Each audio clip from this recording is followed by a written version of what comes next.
What is going on, my Poke Bros and Poke Hoes? Welcome back to another video. It's storming outside real bad, so I'm stuck inside. And while I can't go outside and play Pokemon Go, I figured I would still make a video about Pokemon Go. I swear, I am not obsessed. So today's video is going to be an egg hatching guide on some of the best practices for hatching your eggs, what comes out of the different size eggs. As you guys know, there's 2K, 5K, and 10K eggs that you can get, and also the most efficient ways to go about hatching your eggs. So stay tuned, because it's gonna get crazy. But you guys, quickly here before we get started, I do want to talk about a new app that I think you guys will like called Pokemon Go Amino. Now, I don't know if you guys know anything about Amino apps, but they're basically this network of all these different little communities for like really specific niches. They have one for Pokemon already, but they just made one for Pokemon Go. They have blogs where you can go ahead and post, your own ideas, your own photos for some cool Pokemon that you found or some interesting facts or tips. You can obviously go and interact with other people's blog posts and check out, they have a front page that actually has all of like the featured posts. They have polls where you can go ahead and post a poll for just about whatever you want. I'm gonna go ahead and make a poll that's like, which team is better? Team Instinct, or Team Instinct? Got 'em. You know, somebody told me that Team Instinct is basically like the Hufflepuff of the Pokemon Go teams.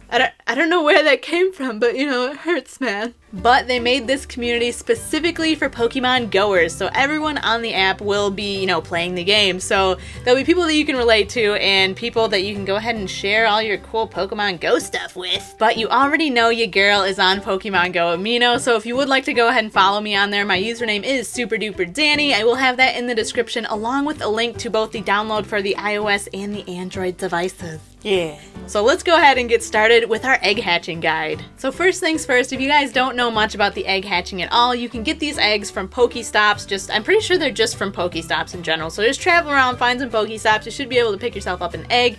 But what you do start off with is an incubator that you can use unlimited amount of times. So what you do is you basically take your egg and you put it in the incubator, and that will start the process of you having to walk some steps to go ahead and hatch your egg. So these eggs will range in the amount of distance that you have to walk to hatch them. They're either going to be a 2-kilometer egg, a 5-kilometer egg, or a 10-kilometer egg. And while the 10-kilometer eggs typically hold the most awesome Pokemon, the 2-kilometer eggs also have the starters. Hello. So if you've noticed in the Pokemon store, I guess the shop for Pokemon Go, they have an incubator that you can buy. You can use it up to 3 times, and it's blue instead of orange. Not sure if that really matters, Danny, but okay. So what typically I like to do with those blue ones is put them on the highest, put them on the highest egg, aka the 10K eggs. And if you don't have any 10K ones, put them on the 5K ones, because you do only get to use them 3 times. And if you put them on the 2K ones, you will get substantially less distance out of them than you would if you would have put them on the 10K. Now you can get these incubators from leveling up as well, and you can actually put them, more than one of them, out at once. So if you have one of the unlimited incubator out, you can also have like 2 of the blue ones out at the exact same time. So say you want to hatch a 10K egg and you put the blue one on the 10K and then you put the unlimited one or the orange one on the 2K eggs, you can hatch 5 of the 2K eggs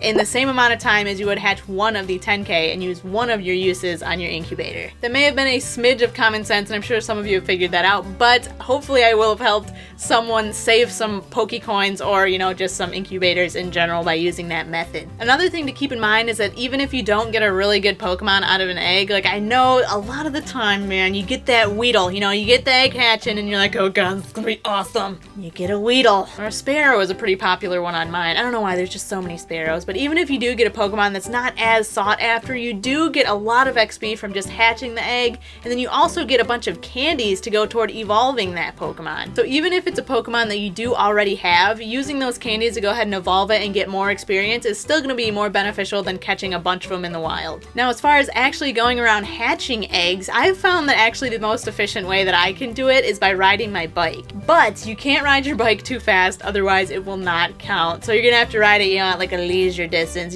catch some Pokemon while you're out riding your bike, or just, catch them in general while you're out and about. But if you guys haven't noticed, like if you're in a car or something moving around, it does not track any of the distance on your egg. And that is because the game, and this actually makes sense so that it's not broken, it only tracks the steps when you're going, I've heard, okay, this number is varying, and I don't know if anyone has actually found the exact threshold that it stops counting, but I've heard somewhere between 8 miles miles per hour and 15 miles per hour is where it cuts off. So as long as you're walking, speed walking, or riding a bike at a very slow pace, okay, it doesn't have to be a glacial pace. If you're just riding a bike leisurely, not like trying to race in like, you know, a bike race. What are they, Tour de France? That's the thing. You don't see many Tour de Francers out there playing Pokemon now, do ya?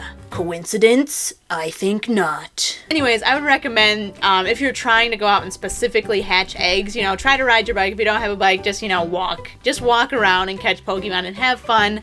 I don't think that this is something that they put in there so that you would, like, specifically go out of your way to try to hatch all of your eggs.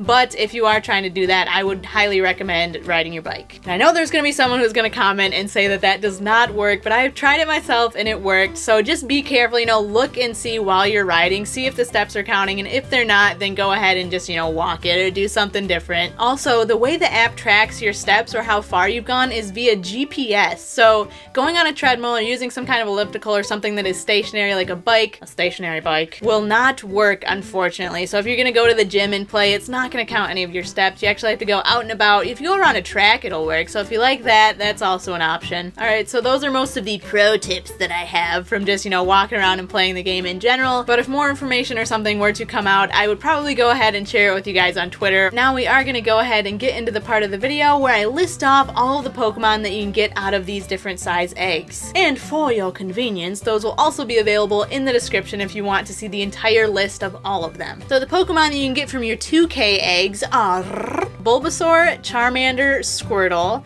Caterpie, Weedle, Pidgey, Geodude, Rattata, Spearow, Pikachu, Clefairy, Jigglypuff, Zubat, and Magikarp.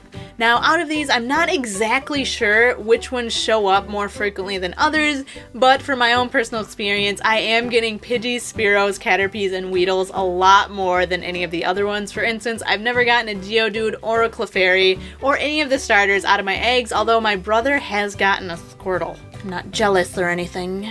Now, the 5K egg category has significantly more Pokemon available than the other two categories. There's some really cool ones to get, so that list includes Ekans, Sandshrew, Nidoran male and female, Vulpix, Oddish, Growlithe, Magnemite, Farfetch'd, Grimer, Poliwag, Bellsprout, Tentacool, Shelder, Krabby, Voltorb, Lickitung, Coughing, Kangaskhan, Horsey, Tauros, Paris, Venonat, Diglett, Meowth, Psyduck, Mankey, Abra, Machop, Ponyta, Slowbro. That was supposed to be Slowpoke, because Slowpoke, not Slowbro. This list is really long. Doduo, Seal, Ghastly, and Drowsy. And to finish off the list, we have Execute, Cubone, Rhyhorn, Tangela, Goldeen, Staryu, and Porygon. So out of this egg tier, I am most looking forward to the Porygon, the Growlithe, and the Kangaskhan. Hello. But out of my 5K eggs, I've gotten a Psyduck, an Execute, and oh god, I can't even remember the last one. Krabby. I've gotten a Psyduck, an Execute, and a Krabby. And last but not least, we have the list of the 10K eggs, which do include Onix, Hitmonlee, Hitmonchan, Mr. Mime, Chansey, Scyther, Ammonite, Kabuto, and Dratini, along with Jinx, Electabuzz, Magmar, Pinsir, Lapras, Aerodactyl, Eevee, and Snorlax. Huh?